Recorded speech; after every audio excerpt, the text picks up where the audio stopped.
మన దాయాది దేశం పాకిస్తాన్ తమ దేశంలో పెంచి పోషిస్తున్న టెర్రరిస్టులను భారత్లోకి ఉసిగొలుపుతూ అమాయకపు ప్రజలపై దాడి చేసి 27 మంది అమాయకపు ప్రజలను చంపేసిన ఘటన భారత ప్రజలు తీవ్ర మనస్తాపం చెంది ఉన్నారు.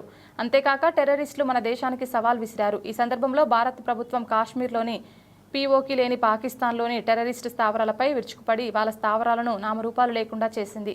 సందర్భంగా మళ్లీ పాకిస్తాన్ మన దేశంపై, మన సైనిక స్థావరాలపై, ప్రజలపై ప్రతిదాడిని కొనసాగిస్తూ చేస్తున్న పోరాటంలో మన దేశ సైన్యం అప్రమత్తమై వారి డ్రోనులను, మిసైళ్లను ఎక్కడికక్కడ కూల్చివేస్తూ దేశానికి ఎటువంటి నష్టం కలగకుండా పోరాటం చేస్తోంది. ఈ కార్యక్రమంలో బీజేపీ నాయకులు పొట్లూరు రామ్మోహన్ రావు, బోర రామచంద్రరావు, మండలాధ్యక్షులు కమలేష్ జైను, నెలప్రసాద్, కారమూరి సురేష్, ఆర్ సంజయ్, సోమేష్, పసిపిరెడ్డి గోవింద్, ఆశాలత, పైపోయిన సురేంద్ర, రాజేశ్వరి, మెండరాము, స్థానిక ప్రజలు పెద్ద ఎత్తున పాల్గొన్నారు.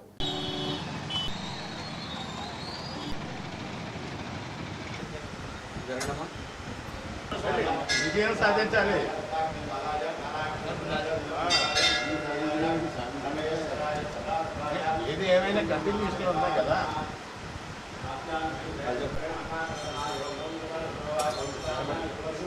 రామ్మోహన్ గారి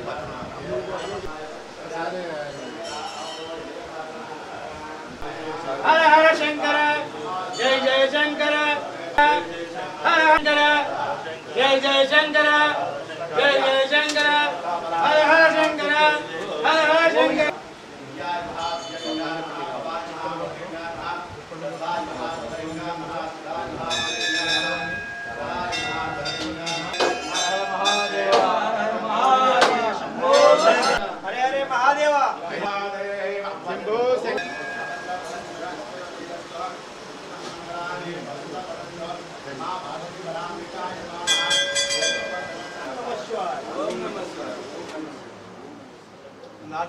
అందరూ హాతర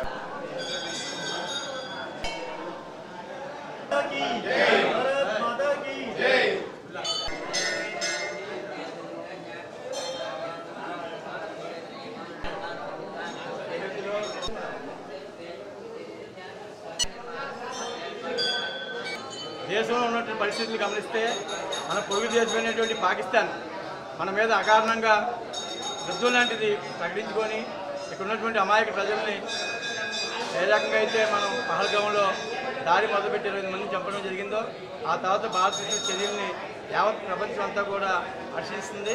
ఎందుకంటే మనం భారతదేశం యొక్క నైజం కయ్యాలకి కాదు టైప్ కాదు, ఎందుకంటే శాంతియుతమైన దేశం. అలాంటిది అమాయక ప్రజల్ని పట్టలు పెట్టుకుంటూ మీరు మీ దేశానికి సవాలు ఇస్తున్నామని చెప్పి ఉగ్రవాదులు ఏదైతే ఛాలెంజ్ చేశారో ఆ ఛాలెంజ్ని మోడీ గారు స్వీకరించి ఇవాళ దేశంలో ఉన్నటువంటి ఉగ్రవాదుల్ని, పక్క దేశంలో ఉన్నటువంటి ఉగ్రవాదులందరూ కూడా ఏరివేసే కార్యక్రమంలో భాగంగా ఇవాళ దేశవ్యాప్తంగా కూడా శిబిర దళాలకి అలాగే సైన్యానికి కూడా పూర్తి హక్కులు కల్పిస్తూ ఈరోజు జరిగినటువంటి సంఘటనల్ని మీరు ఏ రకంగా దేశాన్ని గట్టిపరుచుకుంటారని చెప్తూ సైన్యానికి పూర్తి అధికారులు ఇచ్చి ఈవేళ దేశవ్యాప్తంగా వారి యొక్క ధైర్య సాహసాలని ప్రజలందరూ గమనిస్తున్నారు. సైన్యం కూడా వారి యొక్క పూర్తిని ప్రదర్శిస్తూ ఈవేళ పక్క దేశం అయినటువంటి పాకిస్తాన్లో ఉన్నటువంటి ముస్లింలు కానివ్వండి, మన దేశంలో ఉన్నటువంటి ఆక్రమిత కాశ్మీర్లో ఉన్నటువంటి ముస్లింలు కానివ్వండి, ఏది పాలసీ కార్యక్రమంలో భాగంగా ఈవేళ పాకిస్తాన్లో ఉన్నటువంటి టెర్రరిస్ట్ కార్యక్రమాలు అన్నింటి మీద కూడా పెద్ద ఎత్తున మనం దాడి చేయడం జరుగుతుంది. దేశ రక్షణ కోసం రాజీ పడే మనస్తత్వం లేని మోడీ నాయకత్వంలో ఈ దేశం మరింత సుభిక్షంగా, ఈ దేశంలో ఏ ఒక్క ప్రజానికానికి కూడా ఎటువంటి హాని జరగకుండా కాపాడే బాధ్యత మోడీ గారు తీసుకొని దేశవ్యాప్తంగా ప్రజల మద్దతుతో, ప్రతిపక్షాల మద్దతుతో కూడా దేశవ్యాప్తంగా ఒక సంచలన నిర్ణయం తీసుకుంటూ పొరుగు దేశానికి మరి ఎప్పుడు కూడా ఇలాంటి కార్యక్రమాలు చేయకుండా, ఇలాంటి భారత మీద కాలు దొరుకుతున్నటువంటి గట్టిచర్యలు తీసుకోవాలని చెప్పి ఈ రాబోయే రోజుల్లో వివిధ దళాలకి ప్రజల మద్దతు అందరూ కూడా సంపూర్ణంగా ప్రకటించాలని తెలియజేసుకుంటూ ఈవేళ ఈ సర్వేశ్వరుని పూజించడానికి భారతీయ జనతా పార్టీ శ్రేణులందరూ కూడా కలిసి వచ్చి ఇవాళ కార్యక్రమం చేయడం జరిగింది.